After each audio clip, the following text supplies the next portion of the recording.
Iymon birodarlar bu baxt degani. Haqiqiy baxtsiz insonlar kimlar?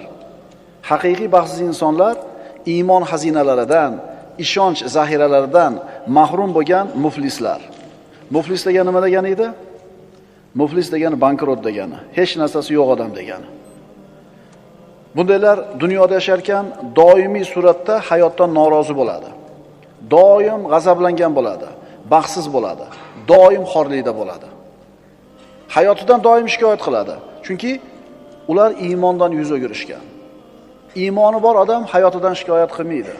Chunki unga shu kunni bergan Alloh subhanahu va taolo taqdirga yozgan ish bo'lyapti. Mo'min odam qazoy qadarga rozi bo'ladi. Alloh berdimi shu kunni, alhamdulillah deydi. Mana shu iymoni kuniga rozi bo'lishlikka sabab bo'ladi, roziligi esa uni baxtli bo'lishiga sabab bo'ladi. Birodarlar, baxt bu insonning o'zini hayotidan roziligi. Baxt kuningizdan rozi bo'lishligingiz. Alloh azza va jalla mana shu iymondan yuz o'girganlar haqida nima deydi? Astagfirullah. "Va man a'rada an zikri fa inna lahu ma'ishatan donka." Mana shu qonun hayotda ishlaydigan. Kim mening eslatmamdan yuz o'girsa, albatta u uchun tang, baxtsiz hayot bo'lar. Bu qonun.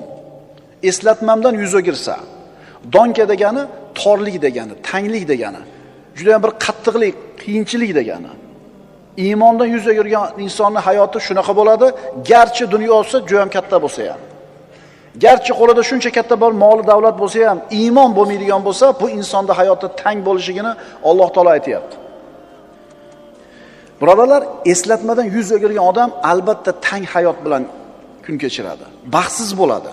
Buni Alloh subhanahu va taoloning o'zi aytayapti. Eslatma bu din, eslatma bu iymon, eslatma bu hidoyat. Bu qonun. Va man a'rada an zikri fa inna lahu ma'ishatan donka. Kim mening eslatmamdan yuz o'girsa, bas uning uchun tang hayot bo'lar. Ko'p qaytaramiz bu oyatda. Yodlab olinglar. Odam alayhissalom jannatdan yerga tushdi, qilgan xatosi tufayli. So'ngra Alloh taolo nima dedi? Faman tabi'a hudaya fala yadhillu va la yashqa. Yerga tushdi odam alayhissalom o'zining ayoli Havvona bilan, iblis ham tushdi. Mana bir-biriga dushman bo'lib tushdi. Endi Alloh hukmini aytdi. Bas mening hidoyatimga kim ergashsa, mana shu odam yo'ldan ozmaydi, baxtsiz bo'lmaydi. Qaranglarda, kimning baxtli bo'lishligi Odam alayhisalom yerga tushgan paytda aytib qo'yilgan formulasi. Kim meni hidoyatimga ergashsa, adashmaydi va baxtsiz bo'lmaydi. Baxt bu hidoyat. Haqiqiy hayot bu iymon birodarlar. Kishi mana shu Alloh taoloning dinidan, hidoyatidan qanchalar uzoqlashsa, qancha uzoq bo'lib ketsa, uni baxtsizligi ham shuncha kuchayib boraveradi. Xuddi yonib turgan bir o'tni oldiga kelgan sari issig'i tegadi, uzoqlashganingiz sari u issiq, yorug' sizdan uzoq bo'lib, qorong'ida, sovuqda qolib ketganingizdek, hidoyatdan qancha uzoq bo'lsangiz, baxtsizligingiz shuncha kattayib boradi. Endi umuman Allohni tan olmaydiganlarda ahvolini tasavvur qilib ko'ringlar. Allohni zikridan yuz o'girish, Allohni eslatmasidan, dinidan yuz o'girishlik. Birodarlar, buni ham bir ko'rinishlari bo'ladi. Kimdir umuman dinni esdan chiqargan bo'ladi. Umuman hidoyat bilan ishi kori yo'q, mutlaq unutgan. Endi buning baxtsizligi, shaqovati shunga yarasha bo'ladi. Yana kimdir dindan unchalik uzoqlashmagan. Aqidasini biladi, Allohning yakkaligini biladi. Qiyomatda hisob kitob borligini biladi, ammo shariatning hukmlariga beparvo. Namoz o'qimaydi, roza tutmaydi, yolg'onni ko'p gapiradi. Endi buning shaqovati shunga yarasha. Qonun. Kim meni eslatmamdan yuz o'girsa, bas albatta u uchun tang baxtsiz hayot bo'lar. Atrofimizdagi odamlarga bir qaraylik-da, o'zini musulmonman deyotgan, kalima go'yman deyotgan, ahli qiblaman deyotgan odamlar. Ularni kuzatsak nimaga guvoh bo'lamiz? Ana shu birodarlarimiz ham baxtli bo'laman deb yurishibdi, nimalardir qilyapti. To'g'rimi? Dunyo matosi ko'p bo'lsa, pulim ko'p bo'lsa, baxtli bo'laman deb o'ylayapti. Aksar odamlarning kallasidagi tushuncha shunaqa.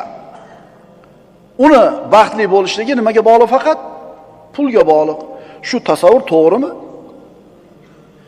Shu tushuncha qayerdan kelib qoldi bizga? Robbimiz Alloh azza va jalla Odam alayhisalom yerga tushirib, meni hidoyatim keladi, kim ushasa adashmaydi, baxtli bo'ladi, baxtsiz bo'lmaydi deb turgan bo'lsa. Qarangda, Alloh taolo meni eslatmamdan yuz o'girganni hayoti tang bo'ladi deyapti. Bu deganichi albatta kasal bo'ladi, albatta kambag'al bo'ladi, dunyosi qo'lida bo'lmaydi degani emas. Inson sog' bo'lib turib, qo'lida millionlari bo'lib turib ham tang hayot kechirishi mumkin. Ma'qulmi? Ha, buni muqobilida ikkinchi oyat bor. Man amila solihan min zakarin aw unsa. Erkakmi, ayolmi, mo'min bo'lgan holida solih amal qilsa, falanuhyiyannahu hayatan tayyiba deydi Alloh. Biz unga pokiza hayotni beramiz deydi. Endi pokiza hayot degani albatta boy bo'ladi, sog'lom bo'ladi, sefarzand bo'ladi emas. Kambag'al bo'lib turib ham pokiza hayot kechirishi mumkin inson. Farzandi yo'q bo'lib ham pokiza hayot kechirishi mumkin. Mana shu dunyo matohi qo'lida bo'lmay turib ham inson saodatli yashashi mumkin. Qachon? Allohni eslatmasdan yuz o'girmagan bo'lsa. Shuning uchun bugungi darsimizning mavzusi hayot nima ekan? Iymon ekan. Iymon bu hayot degani. Mo'min kishi bunaqa torlikda yashamaydi. Chunki Rob bizga iymon keltirgan bo'ladi, qalbi doim keng bo'ladi. Mana Banu Isroil payg'ambarlar tarixiga murojaat qilamiz. Ana shu 600 ming yoki undan ko'proq bo'lgan yahudiylarni bir necha asrlik qullikdan Musa alayhisalom yetalab olib chiqib ketdi. Dengizda oldiga borishganida orqa tomondan Fir'avnning qo'shini keldi. Shunda qalbi Allohdan uzoq bo'lgan, iymoni zaif kishilar nima deyishdi? Inna la mudrakun, bo'ldi, yetib kelishdi. Tamom bo'ldik, tugadik deyishdi. Lekin Musa alayhisalom nima dedi? Kalla inna ma'i robbi sayahdin. Yo'q, Robbim men bilan albatta yo'l ko'rsatadi. Mana shunday tang nochor holatda ham qalbi Allohga suyangan, iymoni komil bo'lgan odam nima deyapti? Robbim men bilan yo'l ko'rsatadi. Shu yerda siqilib saxir bo'lib qolishi mumkin inson. Lekin mo'min nima deydi? Alloh aytgani bo'ladi deydi. Mashhur psixolog olimlardan hisoblangan zamonamizdagi doktor Karl o'zini ruh borasida izlanishdagi zamonaviy inson kitobida shunday deydi. Diqqat qilinglar-da, hozir men faqatgina oyatdan yoki shar'iy ma'nolarda aytgan bo'lsa, mana dunyo odamlari, ana shu musulmon bo'lmagan psixologlarda gapirgan gapini mana o'qib beraman, eshitinglar. Mavzuimiz nima edi bugungi? Iymon hayot demakdir. Hayot bu iymon. Iymoni bor odamma hayot. Iymoni yo'qda hayot emas. Vallazina kafaru yatamatta'una va ya'kuluna kama ta'kulul an'am wan naru maswan lahum. Alloh taolo hayot demayapti ularning hayotini. Vallazina kafaru, kofir bo'lgan insonlar yatamatta'una va ya'kuluna kama ta'kulul an'am. Xuddi chorva hayvonlari singari yeydi, chorva hayvonlari singari ne'matlanadi, boradigan joy jahannam deyapti. Birodarlar, ularning mashinalarini, dunyoviy maishati, hayotini zo'rligini ko'rib turib, mashinada hayoti zo'rda, qara, qara, bitta mashinasi chizilib qolsa sirazi yangi olar ekan. 30 ming yurgan mashinani eski der ekan. Mana hayot deyotganlar iymoniy hayot nima ekanligini bilmaydi-da. Ana shu psixolog aytadi. 30 yil davomida qabulimga dunyoni turli taraflaridan odamlar kelishdi. Kuchli psixolog. Yuzlagan bemorlarni davoladim. Ularning ko'pchiligi o'rta yosh, ya'ni 35 dan yuqori edi. Ularning orasida o'z muammosini diniy asosda hal qiladigan bironta ham odam yo'q edi. Hayotida bo'layotgan muammolarni din bilan, iymon bilan hal qiladigan bittasi ham yo'q. Nimaga muammoga keldi bular? Nimaga psixologga kelyapti? Chunki iymoni bo'lganida psixologga bormas edi. Nimaga psixologga borasan, aytchi? Domlaga aka, domla manaqa problema bo'lyapti. Nima tavsiya qiladi shariatimiz? Shariatda menda deyilgan. Alloh taolaning taqdiri, rozi bo'lishing kerak. Shukr keltir. Alloh taolo senga musibatni bir narsani olib qo'ygan bo'lsa, Alloh undan kattani kechagi evaz Allohdan ana psixologni. Mana endi dunyoda ko'zga ko'ringan psixolog aytayaptiki, ana shu yuzlagan odamlarning aksariyati 35 dan tevada, o'rta yoshdagi, rosa kuch-quvvatga to'lgan payti, ularning ichida birontasi ham yo'q iymon bilan muammosini hal qiladigan. Yana bu psixolog aytadi. Shuni aytish mumkinki, bularning barchasi kasal. Chunki ular din, iymonli insonlarga ato qilgan narsani yo'qotishgan. Haqiqiy iymonni tiklab olmagan kishi aslo shifo topa olmaydi. Haqiqiy iymonni topmagan, tiklamagan odam shifo topa olmaydi deyapti. Bizda bormi haqiqiy iymon? Bizda susayib turadi. Domlalar gapirganda zo'r bo'lib qolamiz. 3-4 kun o'tgandan keyin susayib ketadi. Va bu normalniy odamlar shunaqa bo'ladi o'zi. Chunki Nabiy sallallohu alayhi vasallam oldiga Hanzala roziyallohu anhu bilan Abu Bakr Siddiq kelishgan. Sizni oldingizda boshqacha olamiz, uyimizga borganda boshqacha bo'lib qolamiz deganda payg'ambarimiz aytganlar, "Valakin sa'atan fa sa'atan." Agar meni oldimdagi holat bilan ko'chada yura olganinglarda, iymoni shunday bir cho'qqisiga chiqqan holatda, farishtalar ko'zingizlarga ko'rinar edi va qo'lingizlarga qo'llarni berib ko'rishar edi. Lekin gohida unday, gohida bunday bo'ladi dedi. Demak, psixologini gapini qarang. Inson haqiqiy iymon degan narsaga ega bo'lmasdan turib, shifo topa olmaydi deydi. Oyatni qaytaramiz. Astagfirullah. Va man a'rada an zikri fa inna lahu ma'ishatan donka. Kim mening eslatmamdan yuz o'girsa, bas albatta uning uchun tang, baxtsiz hayot bo'lur dunyoda. Va nahshuruhu yawmal qiyamati a'ma. Oxiratda uni ikkala ko'zini ko'r qilib tiriltiramiz deydi. Oyatni o'qiymiz.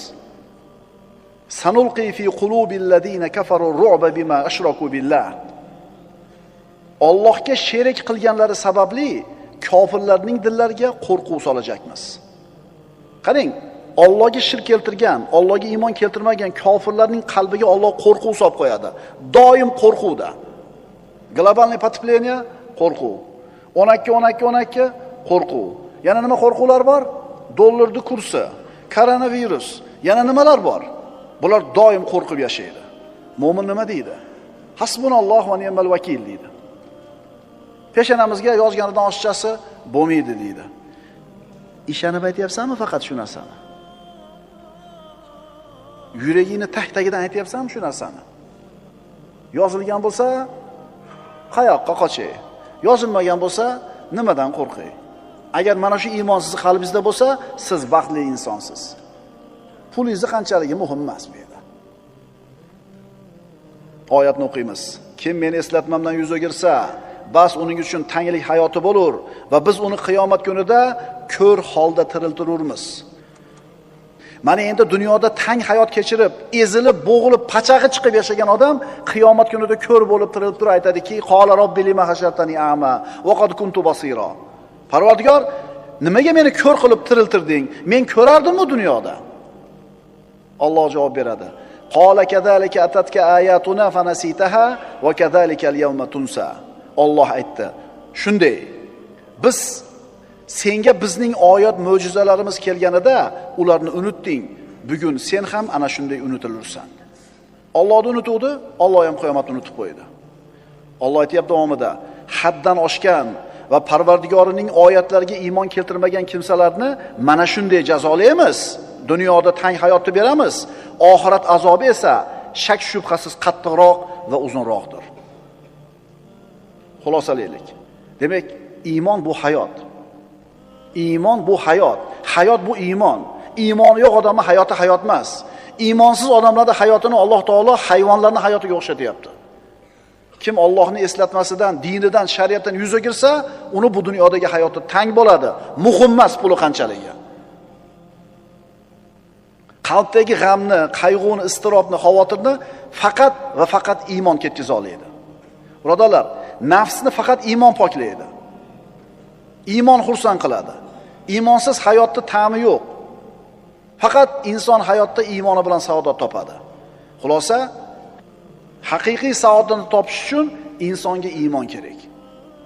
Agar inson Allohni tanimasa, iymon keltirmasa, Rob deb bilmasa, dunyoni mashaqqatlari, kishanlari, zulmat, falokatlardan qutulishni yagona yo'l birodarlar, o'zini qatl qilish deb tushunadi. Shayton keladida, qarz bo'lib qoldi, o'zingni o'ldirsang qutulasan deydi. Bir tuhmatga qoldi, bo'xtonga qoldi, musibatga qoldi. Xolos boshiga bir sinov kelganda, shat o'ldirib olsang qutulasan deydi. Inson Robbisini tanimasa, iymon keltirmagan bo'lsa, uni hayotida ustiga kelayotgan mashaqqatlar, zulmatlar, falokatlardan qutulishning bitta yo'li bor, o'zini qatl qilish deb biladi. Shuning uchun qaranglarda, mana shu suitsid deyiladi, inson o'zini o'zi qatl qilishi. Mana shu statistikani qaraydigan bo'lsangiz, birinchi o'rinlarda ana shu g'arb mamlakatlari turadi. Musulmon mamlakatlarda qarasangiz, oxirida turadi. Endi ana shu birinchi o'rinda turgan g'arb mamlakatlarining ichida ham Skandinaviya o'lkalari turadi. Yevropaning turmush tarzi balandmi? Ana shu Yevropaning o'zini hisob-kitobi bo'yicha ham, o'lchovi bo'yicha ham o'sha Shvetsiya, Finlandiya, Norvegiyalar eng boy mamlakat hisoblanadi. Bekarchilari 700 ming dollardan pasobiya oladi. Zo'r ekan-a? O'sha borgan ukalarimiz aytib bergan, magazinga kirib shokolad ochib yesangiz, qonnom ochib desangiz, pul olmas ekan. Zo'r ekanmi? Yeb yesiz indamas ekan. Shu darajada zo'r. Endi mana shunaqa turmush tarzi baland bo'lgan shu yurtlarda o'zini o'zi o'ldirganlarning soni boshqa mamlakatlardan ancha baland. Demak, birodarlar, saodat bu magazinda to'ldiriligi-yu, oylikning kattaligi emas. Iymon ekan. Iymon ekan. Iymon hayotdir. Hayot iymondir. Iymonsiz hayot baxtsizlikni naq o'zi. Allohning manhajidan chiqib ketgan dinsizlar doim mehnat, mashaqqat ostida bo'ladi. Qo'rquv, vahima soyasida bo'ladi. Tushkunlik va umidsizlik soyasida umr kechiradi. Ular hammani shunaqa deb o'ylashadi hayotini. Hayotni shundan iborat deb bilishadi. Alloh taolo aytadi ular haqida. Astagfirullah. Va nuqallibu afidatahum va absarahum kama lam yu'minu bihi awwala marra va nadaruhum fi tughyanihim ya'mahun. Xuddi avval boshda iymon keltirmaganlar kabi dil va ko'zlarini aylantirib qo'yurmiz va o'z tug'yonlarida adashib, uloqib yurgan hollarida tark qilurmiz. Shuning uchun birodarlar, bu olam uchun Allohdan o'zga iloh yo'q ekanligiga iymon keltirish vaqti keldi.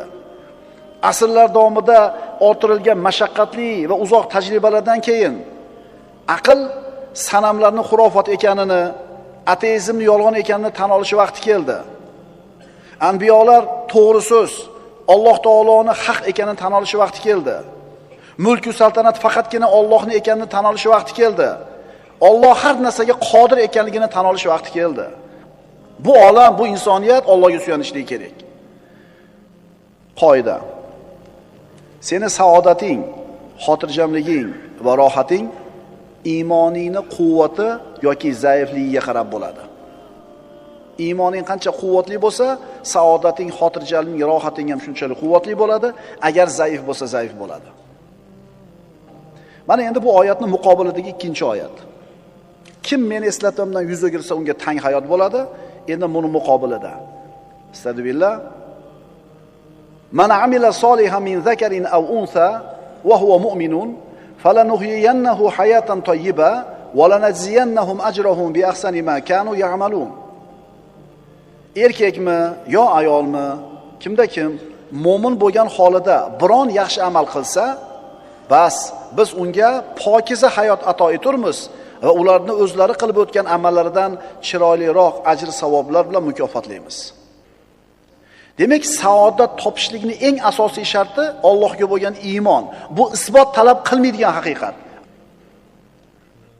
Ammo Allohga iymon keltirmagan, Allohga ishonmaydigan odamlarga, bunaqa xazinaga ega bo'lmagan odamlarga saodatga olib boradigan har qancha sabablar o'rgatsang ham, har qancha ma'lumotlarni bersang ham, har qancha maslahatni ko'rsatsang ham, ularga buni foydasi bo'lmaydi.